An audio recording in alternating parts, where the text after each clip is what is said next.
First of all, thank you, Pazit and Tuan, for inviting me.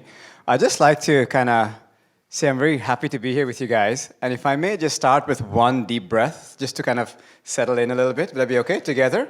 So let's go. Inhale completely. And exhale.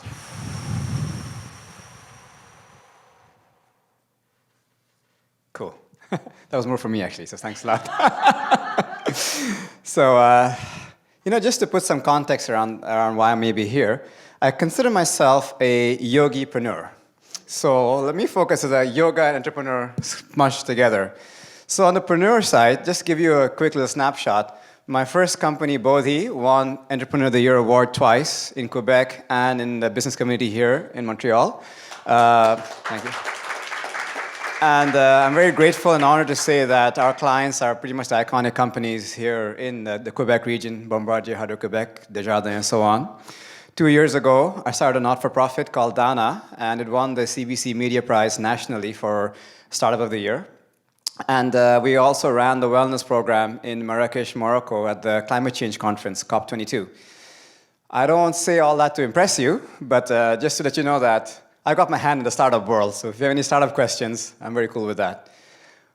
And also as a yogapreneur, I'm also a yoga consultant, so I see a lot of people one-on-one, and in that journey, I've seen pretty much every kind of person, from little kids to, top-level athletes, entrepreneurs, industrialists, businessmen, handicapped people, elderly homes. And I want to focus more today on talking about the other side, not the preneur side, but the yoga side, and what that might have to do with growing rich. So there's a wonderful teacher called Swami Vishnu, and he said, health is wealth, peace of mind is happiness. Health is wealth, peace of mind is happiness. So you've heard a lot of perspectives today, perspectives on branding, perspectives on sales, on building, on persistence. And the perspective that I'd like to give you is from very, very far, like a really, really bird's eye perspective. And from this perspective, I kind of want to set the scene by saying we come into this life empty-handed, we leave this life empty-handed, and all we have in the middle are a bunch of experiences. So to me, a rich life is a life that has had pleasant, wholesome, joyful, helpful experiences. So from that context, what would be a rich life? Now, just touching upon the theme of yoga, according to yoga, we actually have 5 bodies. And the idea is that if these 5 bodies are healthy and thriving, you're having a rich life. So I'm going to kind of use this 5-body analogy. So this first body that we have is this physical body, the body that you see in the mirror, all the material stuff, the bones, the muscles, the organs, the cells, all that stuff is called the food body, the body we build with food. So how do you keep this food body in optimum health? As in, health is wealth. So, of course, there's so many ways. Fitness, training, running, and I love sports and I love fitness and cardio. I want to suggest to also give yoga a try, if you haven't already. Because what you do with yoga is that you really move your body in so many ways, pretty much every conceivable way. It just makes the body very dexterous, very versatile. So when you're out there, the body's not a concern. You know your body can handle it because you've just moved it in so many different ways. An overarching theme that I'll introduce to you, a theme that I hold dear, is the idea that what you practice, you become really good at. I think we all know this. What you practice, you become really, really good at. Like I was watching Roger Federer playing tennis the other day. My God, it doesn't happen overnight. It's a lot of practice. Or LeBron James playing in the Eastern Conference Finals. Unbelievable. Again, a lot of practice. So when you practice these physical movements over and over again, you just become really good at being dexterous physically. And also because you're bending, twisting, and moving in so many ways, the body stays limber and not caught up in aches and pains. So that's one way to look after the body. Of course, eating right. We all know that. You are what you eat. So this food body is built by food. So eating food that digests fast and actually help your cells regenerate properly. You all know that. So eating good, healthy food, drinking a lot of water to keep the body clean. So these are some tips about how to look after the food body. But let's look at some of the other bodies that are not so visible. The next body we have is called the energetic body or the pranic body. So when I move my hands up and down, there's energy that's actually moving it, that's animating my body. So how do we look after the energetic body? How do we keep our energy level high? Very often when we feel overwhelmed and stressed, it's usually because the energy is very low. So again, of course, nutrition has a big part to do with this, but there's some other things as well that work really well. There's something called grounding, especially in weather like this. To walk barefoot is really good to ground yourself to the magnetic field of the earth. You'll find it brings your pranic body into homeostasis. There's also sun gazing, when you just in the morning or evening gaze at the sun. There's breathing fresh air in a natural environment. All these things really help boost your energetic body. The next body that we have is called the mind body, or the thinking body. If you're wondering what I'm referring to, what's he talking about, that thought just happened in the thinking body. So the place where all the thoughts occur, the ideas, impressions, beliefs, opinions, and things like that. So how do you nourish the thinking body? How do you keep that healthy? Did you say learning? Absolutely right. You feed the thinking mind with the information that you subject the mind to. So what am I feeding my thinking mind? So when you come to a place like this, obviously you're feeding that mind with uplifting, practical, helpful thoughts. So that's actually food for the thinking mind. Now if you're feeding thoughts of doubt, skepticism, cynicism, and you keep doing this over and over again, guess what? You get really good at it, And after years of practice, you become a master of being a cynic. Everybody else is positive, but no, you found a reason to be cynical because you're an expert. So that's how you feed the mind body. Now the next layer that we have is what's called the inherent intelligence in the body, or the intelligence body. So right now, you are digesting food, you're circulating your blood, you are balancing your hormones, endocrine system, your pH balance, your body temperature, and every single cell in the body is being orchestrated to such incredible, minute precision. That's not being controlled by the tiny brain. There's profound intelligence inside the body that's kind of orchestrating all of that, right? So how do you feed that body?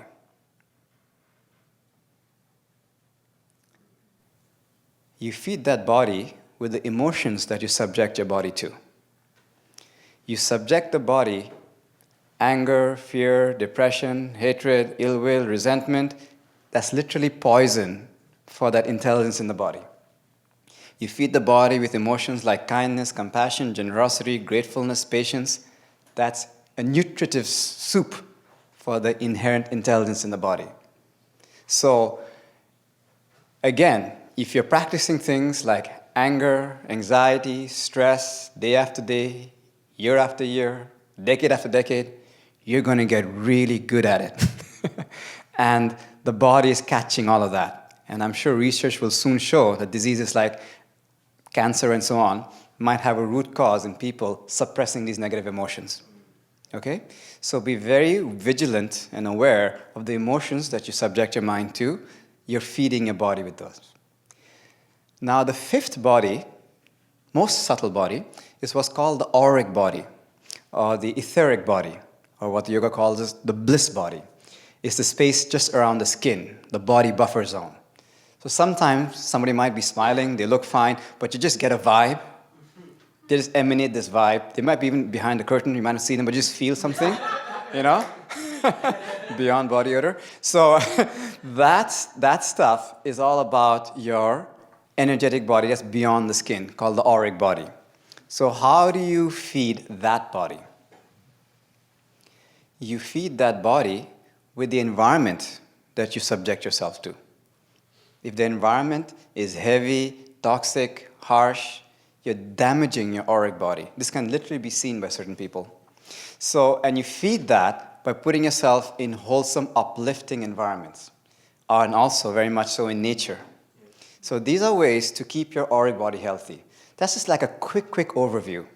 Now, one thing that I want to focus on, which is extremely good for all the 5 bodies, is a practice that you must have all heard of called mindfulness. So let's focus on that. Because mindfulness practice to me is the essence of skillful living and having a rich life.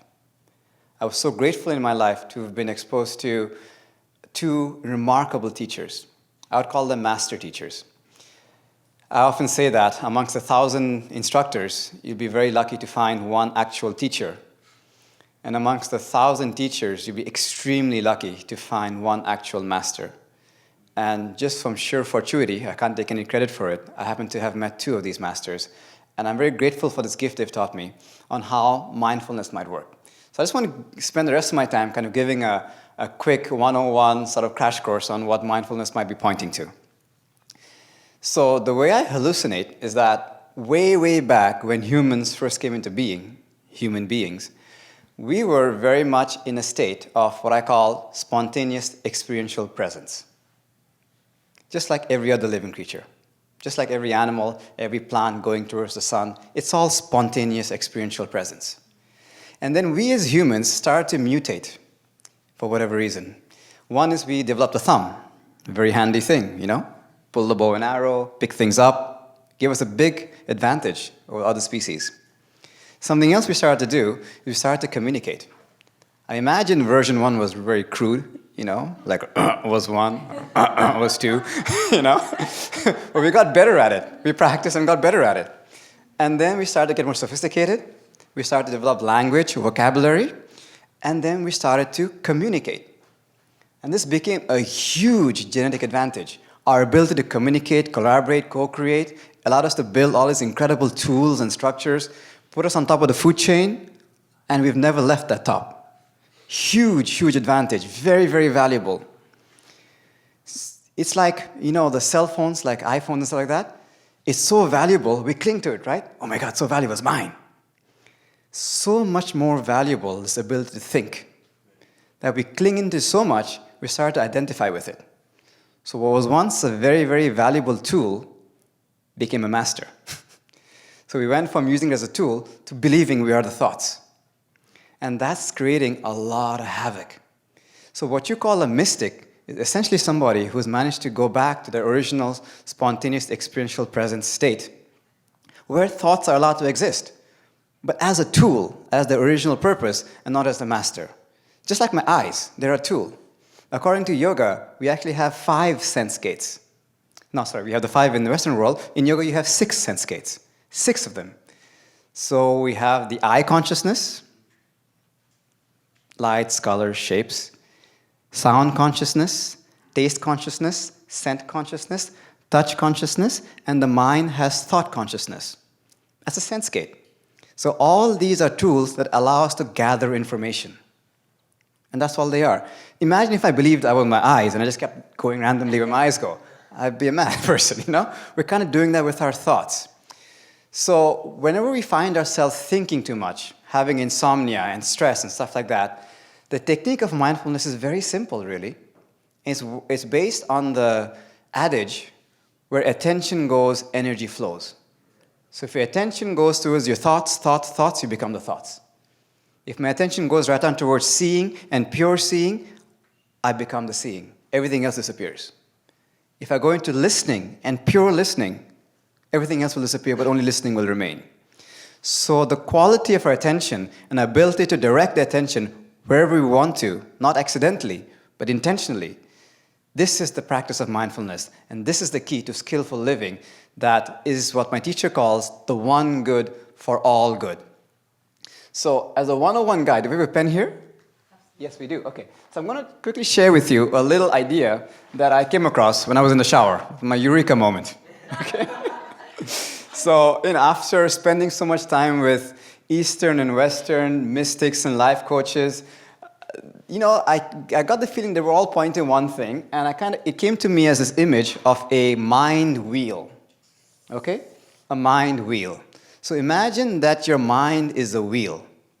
Some wheels are big, some are small, thick, thin, doesn't matter. A wheel is a wheel. Now, for the wheel to spin, it has to be pushed in certain forces, right?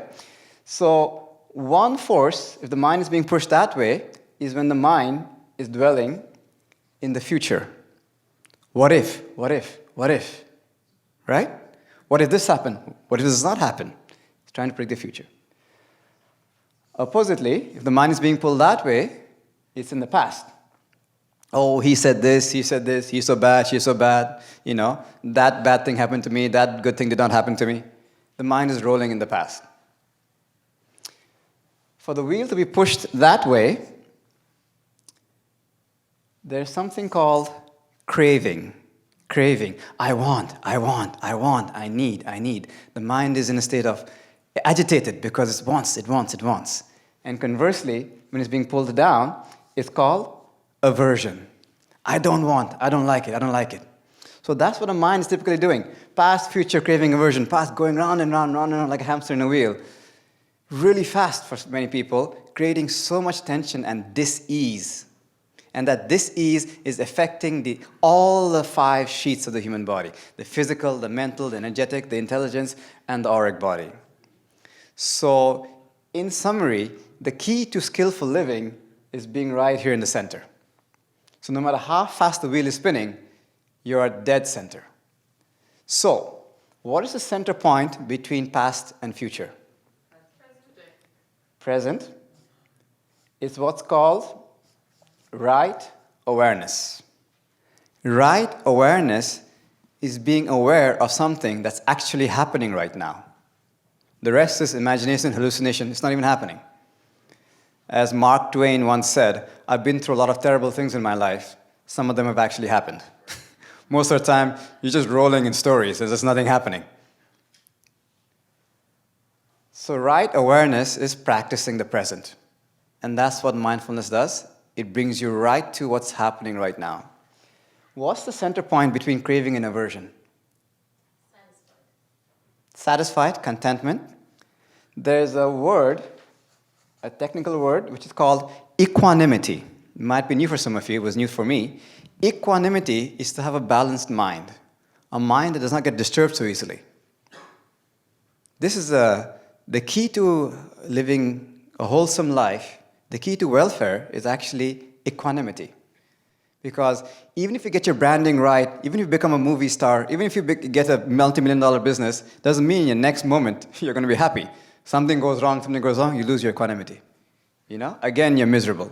Maybe you're miserable in a Ferrari, but misery is misery. It doesn't matter. You're still miserable. What difference does it make? If you just look at life as pure experiences. So, this is what mindfulness practice does. It trains the mind to be aware and equanimous. And you practice this over and over and over again until you become really good at it. So no matter what is happening, you're there and you're not disturbed. So you can see things as they really are. Now I want to share with you a little shortcut on how we can get to the middle of our mind wheel. Like shortcuts? So the training of mindfulness is you're here, then you jump here, you're back here, jump here, back here. You kind of keep doing that over and over again until eventually that becomes your default state. That's what you call a mystic. Spontaneous, experiential awareness, right? So as a cheat sheet, keep it between us, there's a quick way to get here. G. Gratefulness. Now let us look at the mechanics of gratefulness, just from a mechanical point of view. I don't talk about intellectual gratefulness, that doesn't interest me, or emotional, devotional gratefulness. I'm talking about experiential gratefulness, to be actually grateful. The actual sentiment of gratefulness. You will find it's impossible to be stressed and grateful at the same time. I challenge you to try it, it's impossible. They're diametrically opposite. It's impossible, right? So, to be grateful, to be really grateful, you have to first notice it. That is right awareness. And when you're grateful for what is, there's no possibility of craving and aversion. You're right in the middle of the wheel right away. So this is a practice I hold very dear to me. Every morning I wake up and I literally practice gratefulness. I have 3 children, one-year-old, she just turned 1 year old 2 days ago, and I'm waking up, thank you. So sometimes I wake up at 4 a.m., 5:30 a.m., and I'm so grateful. This beautiful child is the first person I see, I'm so grateful. I change her diaper, I give her to the mother, Caroline, who's amazing. I go start my morning practice. Gratefulness. I could be grumpy and say, come on, kidding me? 4 a.m., But I'd rather choose to use the golden frame of gratefulness. If I can use the frame of gratefulness, I know I'll be all right. And here's the thing about experiences. No matter what you're experiencing, there are only two possibilities. Either you're thriving or you're learning. And they're both cool. Yeah? Yeah? So if you're not learning, now you're not thriving. That's kind of foolish. But if you frame it as, okay, so I'm thriving. I'm so grateful I'm thriving. I appreciate so much. Thank you for our friendship. Thank you for the good health. Thank you for this beautiful house, whatever it might be. And if you're learning, cool, thank you for the lesson. What's great about this? I'm learning this. I got it. Only two options. So, golden frame of gratefulness. No matter what is happening, to ask powerful questions. And the most powerful question is, what's great about this? What am I grateful for? That's how we learn our lessons. So, I just want to kind of leave you with this. I know it's getting late. It's 9 p.m. So I think I'll just land there. And just know that this is what I do for a living. I've been teaching this stuff for over 16 years in companies and retreats and so on. Just had a retreat this weekend. It was 2 days in perfect silence with 30 people. So that's pretty much all I had to share with you for today. Totally open for questions.